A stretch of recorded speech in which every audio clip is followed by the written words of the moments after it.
thank you very much for inviting me here and allowing me to speak to the group.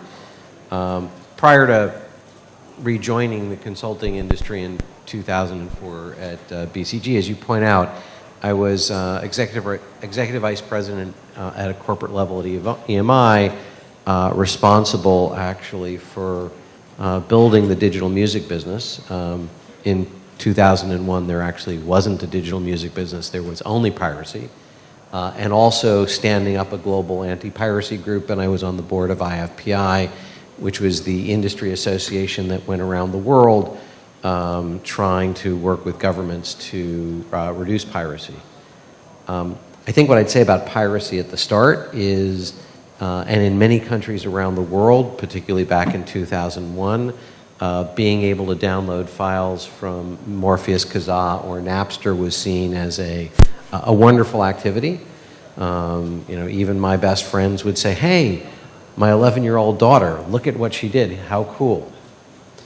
And at that time, when artists stood up, the most notable was Metallica and said, "This is theft."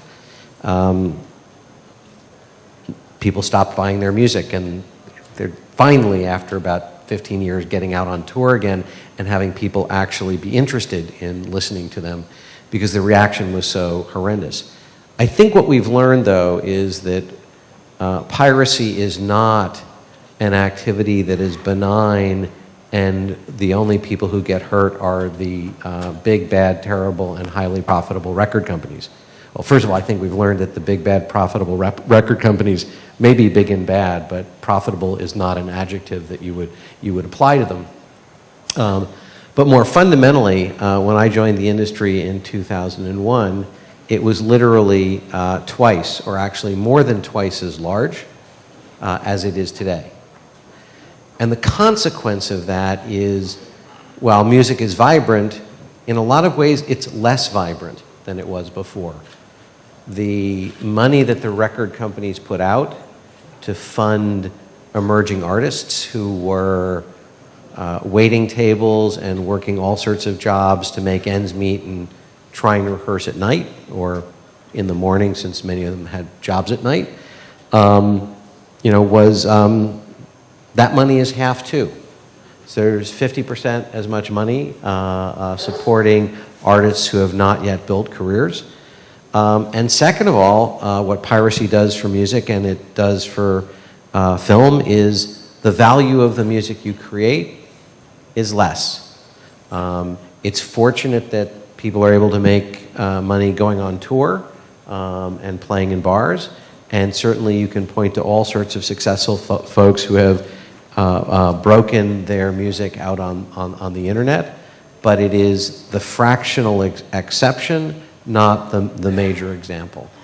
And so unless and until there is a change and it's really in consumer perception as opposed to government regulation.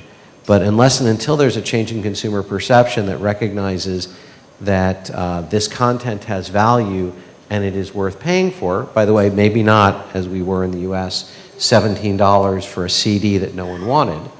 Back in that day, we would argue that it wasn't theft, it was, I don't know if you are familiar with the US tradition or history around the prohibition of alcohol, when we made alcohol illegal to drink and people found ways to drink anyway. As soon as we were able to make record and music available in the way people wanted to consume, like if you want a track, we will help you buy a track, as opposed to you want a track and we force you to buy a $17 CD. But as soon as music was available in the forms that people wanted them to be in, we were actually largely able to change perceptions on piracy and change and shut down piracy. Now, that didn't save the music industry because in fact, people only wanted 2 albums a track. They didn't want 17, and the industry had to adjust to the reality of the economics of that.